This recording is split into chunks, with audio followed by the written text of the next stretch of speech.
Hello friends, welcome to silver line YouTube channel.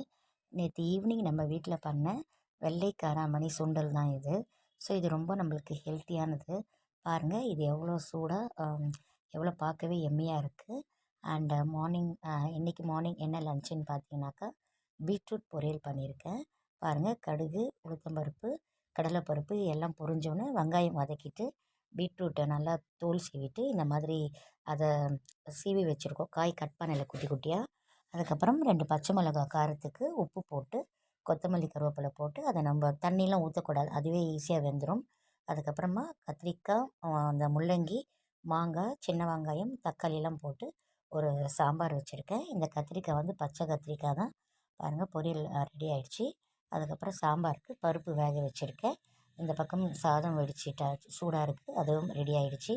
அதுக்கப்புறம் இந்த காயெல்லாம் வெந்த பிறகு நம்ம அந்த பருப்பை தூக்கி அந்த காய் வெந்திருக்கு இல்லையா, அதில் போய்ட்டு ஆட் பண்ணிவிட்டு பெருங்காயத்தூள் போடணும். அதுக்கப்புறம் தயிர் பாருங்கள், வீட்டில் துவைச்ச தயிர் தான். மாங்காய் பாருங்கள் எவ்வளோ ஃப்ரெஷ்ஷாக இருக்குது. இப்போ நல்ல சீசன் தான் இது. ஸோ ஃபைனலாக மாங்காவை போடுறோம். ஆல்ரெடி முள்ளங்கிலாம் ஒரே ஒரு ஸ்டீம் கொடுத்து வேக வச்சுருந்தேன்.